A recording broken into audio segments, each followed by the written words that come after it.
Aktivitas seksual umumnya dilakukan dengan manusia. Namun, ada beberapa orang yang punya keinginan berhubungan intim dengan mayat. Kondisi ini disebut dengan nekrofilia atau nekrofilia.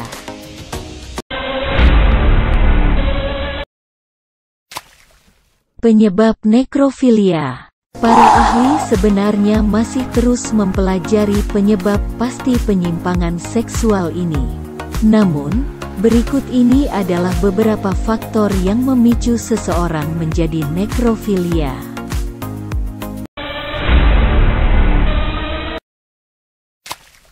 1. Keinginan untuk mengontrol.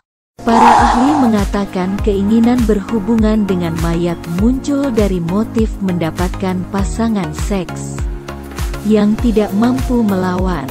Ini memungkinkan seseorang mengekspresikan diri secara seksual tanpa takut mengalami penolakan dan ketidaksukaan dari pasangan.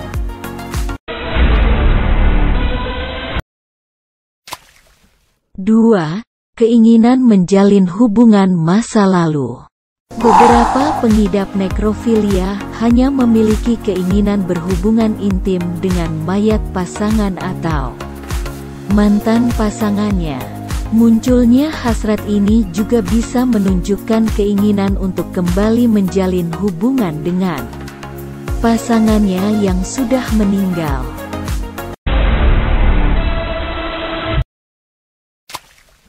3. Trauma direndahkan pasangan. Beberapa orang dengan nekrofilia memiliki pengalaman direndahkan oleh pasangan seksualnya. Hal ini membuatnya trauma. Dengan berhubungan dengan mayat, ia ingin merasakan bahwa ia memiliki kuasa atas hal yang membuatnya dipandang rendah. Tak jarang, pengidap nekrofilia bisa membunuh orang terlebih dahulu untuk melakukan hubungan seks dengan mayat korban.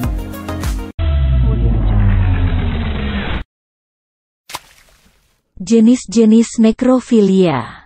Mengutip buku berjudul Encyclopedia of Forensic and Legal Medicine 2nd edition tahun 2016. Jenis nekrofilia terbagi ke dalam 10 kelas. Apa saja? Kelas 1, pasangan yang bermain peran berpura-pura mati saat berhubungan seksual. Kelas 2, adanya hubungan romantis antara manusia dan mayat. Mayat diawetkan dan tidur dengan manusia. Kelas 3, orang membayangkan mayat di dalam fantasi seksualnya. Mengunjungi makam, dan masturbasi di depan mayat.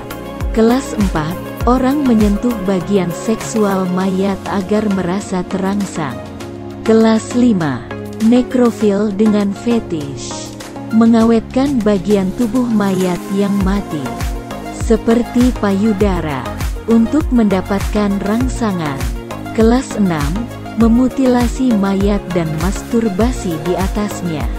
Kelas 7, berhubungan badan dengan mayat saat ada kesempatan. Misalnya petugas kamar jenazah saat menjaga ruangan. Kelas 8, menggali kuburan dan berhubungan dengan mayat. Kelas 9, membunuh seseorang agar bisa bersetubuh dengan mayat. Kelas 10, tidak melakukan hubungan seksual dengan manusia. Hanya melakukannya dengan benda mati, termasuk mayat. Mengutip buku Diagnostic and Statistical Manual of Mental Disorders edisi kelima, psikolog atau psikiater mendiagnosis dengan melihat adanya gairah seksual berulang dan intens pada mayat setidaknya selama 6 bulan. Psikolog atau psikiater juga mempertimbangkan apakah penyimpangan bisa menyebabkan penderitaan atau gangguan saat bersosialisasi, bekerja, atau beraktivitas sehari-hari. Berhubungan dengan mayat alias nekrofilia tergolong ke dalam penyimpangan seksual. Para ahli hingga saat ini masih meneliti penyebab pasti nekrofilia. Konsumsi obat-obatan dan psikoterapi bisa membantu mengendalikan keinginan seksual pengidapnya. Anda perlu berhati-hati dengan ancaman kekerasan yang bisa dilakukan pengidap nekrofilia berat.